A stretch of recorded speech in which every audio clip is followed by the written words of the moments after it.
The Expanse Origins is a graphic novel series by James S.A. Corey. It has 5 chapters, each one dedicated to a member of the Rossi crew. I'm going to go over each chapter and detail why fans of The Expanse might just love it.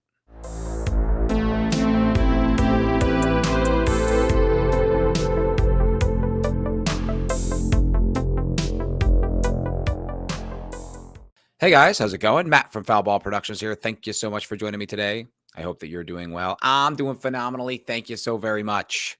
So those of you who know me know that I'm a huge fan of The Expanse. I have gushed about it many times on this channel.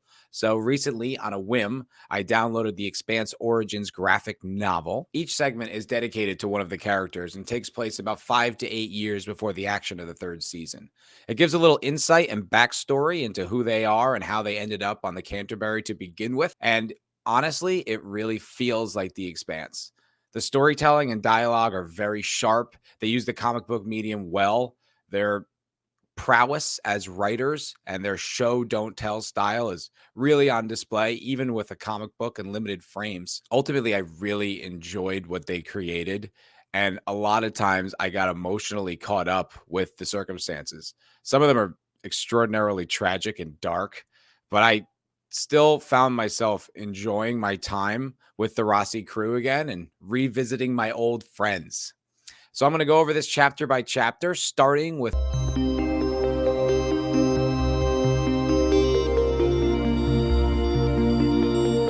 So in this chapter, we meet a young James Holden back when he was still with the UN Navy, and Holden gonna Holden. Because as soon as we meet him, a friend of his plays a practical joke on a superior officer, obviously landing him in trouble, and Holden sticks his neck out for him, trying to mitigate the sentence or alleviate the consequences. Doesn't work, but Holden ultimately, in solidarity, shares the punishment with his crewmate. Even his petition for leniency gets him in trouble as he went around the chain of command, circumventing the lieutenant in question, creating more problems for Holden. But it's exactly in line with the character. This is precisely the type of thing he does. Just goes like a bull for what he thinks is right. Everyone else be damned. The chapter eventually leads to the infamous story of how James Holden got kicked out of the Navy. And it's pretty cool to see it play out, to see all the circumstances, exactly why he ended up on the Canterbury. And it's perfectly in line with the character. He's doing everything we see James Holden do for the run of the show. So in that regard, it's really cool.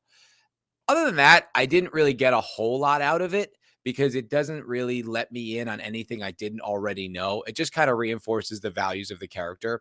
And I think that's really cool. But ultimately, I felt like this was the weakest chapter. However, it leads off the book, so it only goes up from here. So even though it's not my favorite, it didn't dissuade me from finding it interesting.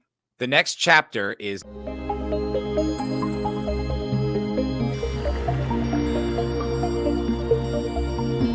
This chapter was absolutely one of my favorites. It starts off with Naomi as the chief engineer on the Canterbury, but doesn't really have anyone to help her patch up this rust bucket. There's a aspiring mechanic named Fen who's, quote, willing to learn. But other than that, Naomi's pretty much on her own. So she eventually convinces the chief to let her interview someone, but she can only take them at entry scale. And she's like, that's no one's going to take this job. So she interviews a bunch of people and it's like bad candidate, bad candidate. And then all of a sudden, the right man for the job walks in.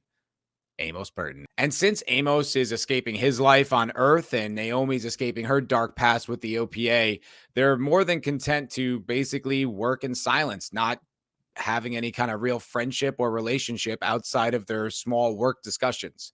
But over time, they really do begin to create a bond, and the trust between them really grows. I honestly found it extraordinarily touching how Naomi believes in Amos. And because of this, it helps Amos grow as a person. And you can kind of see the light in him come out, even through this graphic novel format. You really watch the character change. And that got me really emotional. Like, I was so attached to these characters and their journey. And it's also really insightful to see what made them so close when we meet them at the beginning of season 1. There's also a lot of great Easter eggs in this chapter. We see the chief of the Canterbury with his ceramics, and there's even a shed cameo.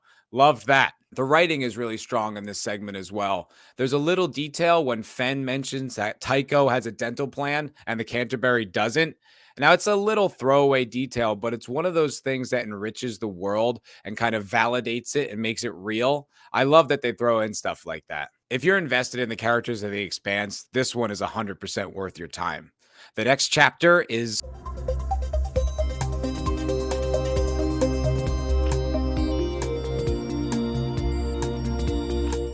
This segment focuses on Alex's time between the MCRN and his contract with Pure and Clean. He's just finished his 20 and he's reunited with his young wife back on Mars. They already have a son together, but they're trying for another as it's their duty as Martians after all. And with complications with the first two pregnancies, looks like third time's a charm. So Alex hangs up his wings and takes a civvy job with his father in law's terraforming firm.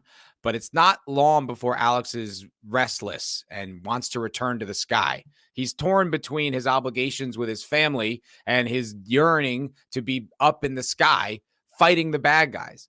And it's actually, there's a really sweet moment with him and his son where he tells him this made up story about when he was flying in space and defeated these space pirates, capturing intel and saving Mars. It really underscores exactly how troubling Alex finds this life and how difficult it is for him to kind of masquerade as someone who's not himself. We all know what Alex ends up deciding, but this chapter provides a lot of context and insight as to why he did it. And it's not as cut and dry as you might think. I really found myself empathizing with the character and seeing it from a different angle. Because when you see it in the show, you're kind of like, ooh, you have a wife and kid you just don't talk to. But when you see it from this lens, it makes more sense. There's also a subtle comment on conformity and the contrast between your individual will and what's expected of you for the greater good. I thought it was a nice little subtext. And ultimately, this one's really grounded. There's no action, it's just kind of a relationship drama. But I really liked it and thought it was a valuable addition. The next chapter is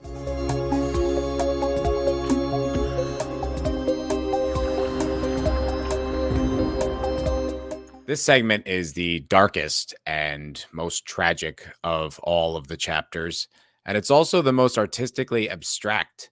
It begins with Amos in this bizarre game show called Turn Back Time, where he has to answer questions or he dies.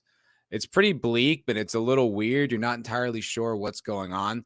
But as the game progresses, it becomes clear that he's being dragged to an airlock in the present of this story, and he has to wake up and fight to survive. Fans of the show will know that Amos's backstory is really dark, and this series gets into it a little bit.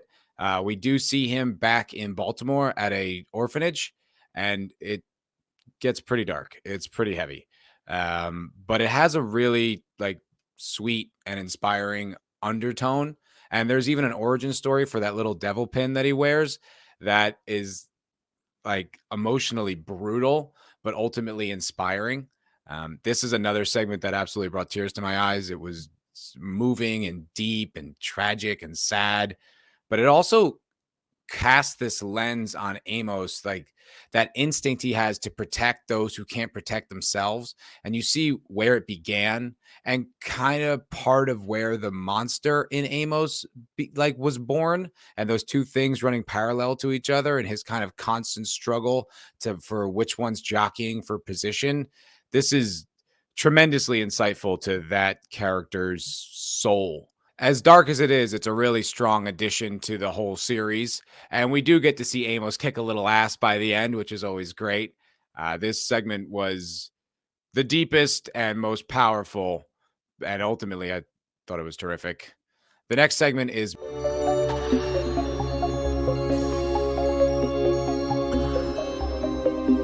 Here we meet Miller back when he was with Star Helix on Ceres Station, and he is in bed with Octavia Muss. You may remember her from season one, the female cop that he clearly has a history with. Here they're in a full-blown relationship, and they seem to be partners as well. Once again, pretty dark stuff as Miller is tracking down a gang of human traffickers who traffic children. And Miller is working on the case, and he has a young gangster on the inside, a young belter who fell in with this Arrigas gang. But the kid's got like a good soul and wants to help out. And it's interesting because it really parallels Miller's story of growing up poor on series and how difficult it was and the challenges and the power dynamics. And for a little while, you see the entire story through the lens of this kid, and it's brutal. I mean, him and his friend are joining up with these gangsters. He has reservations. The other kid's going in full bore. And a friend of theirs is like sick and dying. And that's a big reason why they've joined this gang. It all culminates in the end with a standoff between Miller and Arrigas and a bunch of children's lives in the balance. It's an interesting one because it's set in the Medina level of Series Station, a backdrop that I always loved, this kind of colorful sci-fi bizarre. And it was fun to revisit that. And I also really like that we see Octavia and him together. Like before, he was a drunken stumble bum who was the laughing stock of the department. Much like the Alex story, you start to get a perspective as to how he ended up in that like pitiful state. I felt a lot more empathy for him by the end. And you kind of look at it from a new lens and a new perspective, which is what I think a great origin story accomplishes. And I think this one does it really well. It was a really interesting and touching look at one of the most important characters in this series, someone who 100% impacted the greater events in.